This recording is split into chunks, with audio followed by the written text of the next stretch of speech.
दोस्तों, रायपुर में खेला गया दूसरा वनडे मैच भारतीय क्रिकेट इतिहास के सबसे चौंकाने वाले मुकाबलों में से एक बन गया।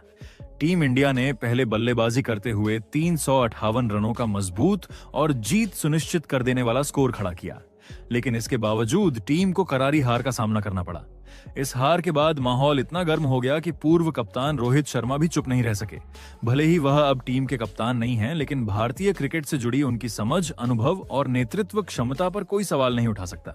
इसलिए जब भारत की शर्मनाक हार की चर्चा तेज हुई तो रोहित शर्मा भी सामने आए और अपनी राय रखते हुए कहा कि टीम कई जगहों पर गलत फैसले ले रही है। रोहित ने साफ कहा कि अगर वह कप्तान होते तो तीसरे वनडे के लिए टीम का चेहरा पूरी तरह बदल देते।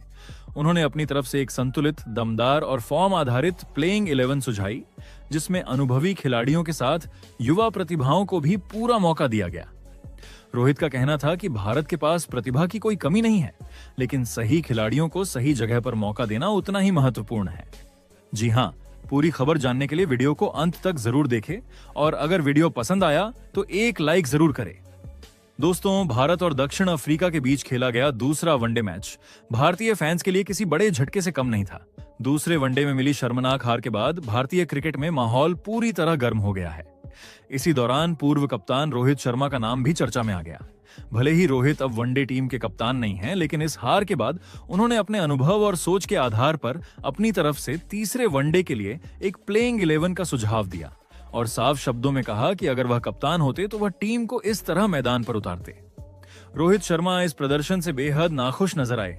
उनका कहना था कि भारत ने केवल कुछ जगह नहीं बल्कि कई स्तर पर गलतियां की हैं। बल्लेबाजी में स्लो रन रेट, गेंदबाजी में गलत लाइन लेंथ और सबसे बड़ी बात, सही खिलाड़ियों का न चुना जाना।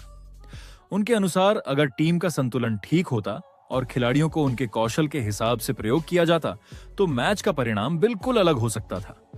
बता दें, इस मैच में टीम इंडिया ने पहले बल्लेबाजी करते हुए 358 रनों का विशाल स्कोर खड़ा किया, जो किसी भी वनडे मैच में जीत दिलाने के लिए काफी माना जाता है। लेकिन इसके बावजूद भारत को बहुत ही शर्मनाक हार का सामना करना पड़ा। दक्षिण अफ्रीका ने 359 रनों के बड़े लक्ष्य को आसानी से हासिल कर लिया और मैच 4 विकेट से जीतकर सीरीज को बराबरी पर पहुंचा दिया। इस हार की कई बड़ी वजहें थीं, जिन्होंने मिलकर भारत का पूरा मैच बिगाड़ दिया। सबसे पहली गलती थी टीम के मिडिल ऑर्डर की बेहद धीमी बल्लेबाजी। भारतीय टीम ने शुरुआती ओवरों में अच्छी रफ्तार पकड़ी थी, लेकिन आखिरी के 10 ओवरों में टीम बिल्कुल ढीली पड़ गई। जहां इस चरण में टीम को तेज रन बनाने चाहिए थे, वहीं भारत ने अंतिम 60 गेंदों में सिर्फ 74 रन जोड़े। अगर केएल राहुल और जडेजा थोड़ा और आक्रामक खेल दिखाते तो भारत आसानी से 375 या उससे भी अधिक का स्कोर खड़ा कर सकता था, जिससे मैच का नतीजा अलग हो सकता था। दूसरी बड़ी वजह रही गेंदबाजी की कमजोर प्रदर्शन, खासकर प्रसिद्ध कृष्णा की गेंदबाजी। प्रसिद्ध ने मैच में 2 विकेट तो जरूर लिए, लेकिन 8 ओवर में 69 से ज्यादा रन लुटा दिए। उनकी लाइन और लेंथ बिल्कुल सही नहीं थी, जिसका फायदा दक्षिण अफ्रीका के बल्लेबाजों ने जमकर उठाया। कुलदीप यादव भी महंगे साबित हुए और उन्होंने अपने 10 ओवरों में 78 रन दे डाले। इस तरह भारत के 2 गेंदबाजों ने अकेले ही टीम पर बहुत ज्यादा दबाव डाल दिया, जिससे मैच हाथ से फिसल गया। तीसरी बड़ी गलती थी गलत प्लेइंग 11 का चयन। भारत ने इस सीरीज में मोहम्मद सिराज जैसे अनुभवी और शानदार गेंदबाज को शामिल नहीं किया, जो डेथ ओवरों में रन रोकने की क्षमता रखते हैं। वहीं बल्लेबाजी में तिलक वर्मा जैसे ढाकड़ खिलाड़ी को बाहर बैठा दिया गया, जबकि उनकी उपस्थिति टीम के लिए काफी उपयोगी हो सकती थी। भारत की हार की चौथी बड़ी वजह रहे यशस्वी जायसवाल। ना सिर्फ बल्लेबाजी में असफल रहे, बल्कि फील्डिंग में भी उन्होंने गंभीर गलती कर दी। उन्होंने एडन मार्कराम का बेहद आसान कैच छोड़ दिया। उस समय मार्कराम केवल 53 रन पर थे। ये कैच अगर पकड़ा जाता तो मैच का रुख बदल सकता था, लेकिन जीवन दान मिलने के बाद मार्कराम ने शतक ठोक दिया और 110 रनों की शानदार पारी खेलकर टीम इंडिया को मैच से बाहर कर दिया। इसके अलावा भारतीय टीम ने फील्डिंग में भी कई गलतियां की। कई खिलाड़ियों ने मिसफील्ड की और 3 से 4 मौकों पर ओवरथ्रो दे दिए। ये रन छोटी छोटी गलतियां में लग सकती हैं, लेकिन बड़े लक्ष्य के छेज में यह रन मैच का पूरा समीकरण बदल देते हैं। कुल मिलाकर भारत की यह हार सिर्फ एक खराब गेंदबाजी या एक खराब कैच की वजह से नहीं हुई, बल्कि पूरी टीम की गलतियों का परिणाम थी।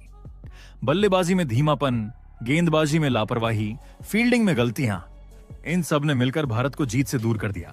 बता दें, शनिवार 6 दिसंबर को तीसरा वनडे खेला जाएगा और जो भी ये मैच जीतेगा वो सीरीज अपने नाम कर लेगा। ऐसे में रोहित शर्मा ने इस मैच के लिए टीम इंडिया की एक खतरनाक प्लेइंग 11 घोषणा की है। रोहित का मानना है कि कुछ खिलाड़ियों को जरूरत से ज्यादा मौके दिए जा रहे हैं, जबकि कुछ बेहद प्रतिभाशाली खिलाड़ी बाहर बैठे हुए हैं। सबसे पहले रोहित ने अपनी ओपनिंग जोड़ी को लेकर बात की। उन्होंने कहा कि वह खुद ओपनिंग करेंगे क्योंकि यही उनका प्राकृतिक स्थान है। लेकिन साथ ही उन्होंने यह साफ किया कि यशस्वी जायसवाल को वह टीम से बाहर बैठाते। जायसवाल लगातार फ्लॉप हो रहे हैं, ना ही बल्लेबाजी में उनकी चमक दिख रही है और ना ही फील्डिंग में। पिछले मैच में उन्होंने एडन मार्कराम का आसान कैच छोड़ दिया था, जो मैच का सबसे बड़ा टर्निंग पॉइंट साबित हुआ। रोहित ने कहा कि वह यशस्वी की जगह ऋतुराज गायकवाड़ को ओपनिंग देते। गायकवाड़ हाल ही में बेहतरीन फॉर्म में दिखे हैं और शतक भी जड़ा है। रोहित के मुताबिक ऋतुराज एक तकनीकी रूप से मजबूत बल्लेबाज हैं और उन्हें टॉप ऑर्डर में मौका मिलने पर वह टीम के लिए लगातार अच्छे रन दे सकते हैं।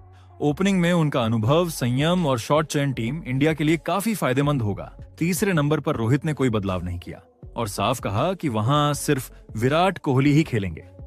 कोहली का क्लास, अनुभव और स्थिरता भारतीय टीम के लिए अनमोल है, चाहे पारी बनानी हो या लक्ष्य का पीछा करना हो।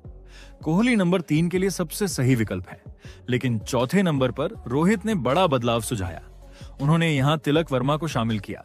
रोहित ने कहा कि तिलक वर्मा लंबे समय से बेहतरीन फॉर्म में हैं और ऐसे खिलाड़ी को लगातार बाहर बैठाना टीम के साथ अन्याय है। तिलक स्पिन के खिलाफ बेहतरीन बल्लेबाजी करते हैं और मिडिल ऑर्डर में स्थिरता ला सकते हैं।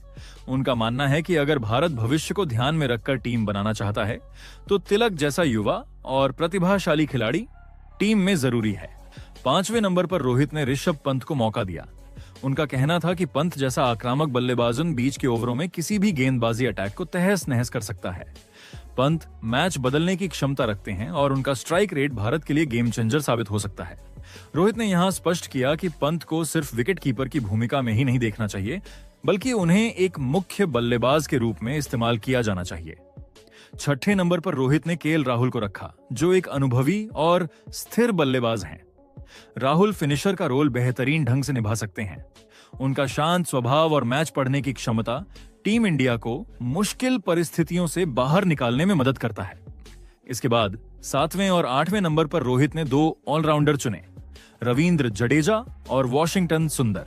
रोहित के मुताबिक दोनों खिलाड़ियों में बल्ले और गेंद दोनों से मैच बदलने की क्षमता है। जडेजा की फील्डिंग टीम के लिए किसी बोनस से कम नहीं है, जबकि सुंदर पावर प्ले में भी प्रभावी गेंदबाजी कर सकते हैं। गेंदबाजी विभाग में रोहित ने 3 गेंदबाज चुने, हर्षित राणा, कुलदीप यादव और अर्शदीप सिंह। हर्षित राणा को मौका देने के पीछे उनका तर्क था कि यह युवा गेंदबाज गति, उछाल और एंगल से बल्लेबाजों को परेशान कर सकता है। रोहित ने कहा कि राणा जैसे नए चेहरे को मौका देने से टीम में नई ऊर्जा आएगी। कुलदीप यादव को उन्होंने इसलिए शामिल किया क्योंकि वह लगातार महत्वपूर्ण विकेट निकालते हैं। भले ही कुलदीप पिछले मैच में महंगे साबित हुए हों, लेकिन रोहित का विश्वास है कि मैच जिताने वाले खिलाड़ी को बाहर नहीं बैठाया जाना चाहिए। अर्शदीप सिंह को उन्होंने टीम का अहम हिस्सा बताया। अर्शदीप नई गेंद से स्विंग निकालते हैं और डेथ ओवर्स में भी अच्छे विकल्प साबित होते हैं। उनकी सटीक यॉर्कर मैच बदल सकती है। सबसे ज्यादा तीखा बयान रोहित ने प्रसिद्ध कृष्णा पर दिया। उन्होंने साफ कहा कि प्रसिद्ध फिलहाल टीम में फिट नहीं बैठते क्योंकि उनकी लाइन लेंथ पूरी तरह गड़बड़ा जाती है और वह लगातार रन लीक करते हैं। रोहित ने उन्हें अपनी प्लेइंग 11 से पूरी तरह बाहर कर दिया। इसके अलावा उन्होंने इस बात पर भी नाराजगी जताई कि मोहम्मद सिराज को स्क्वाड में ही नहीं रखा गया। रोहित के मुताबिक सिराज भारत के सबसे भरोसेमंद गेंदबाजों में से एक हैं और उन्हें बाहर रखना रणनीतिक रूप से बड़ी गलती थी। उन्होंने माना कि सिराज की अनुपस्थिति ने भारत की गेंदबाजी को बहुत कमजोर कर दिया। दोस्तों, रोहित शर्मा की यह प्लेइंग 11 बताती है कि वह संतुलन, फॉर्म और युवा खिलाड़ियों पर भरोसा रखते हैं। उनके मुताबिक अगर सही टीम उतारी जाती तो भारत को इतनी शर्मनाक हार नहीं झेलनी पड़ती। दोस्तों, इस पर अपनी राय कमेंट जरूर करें।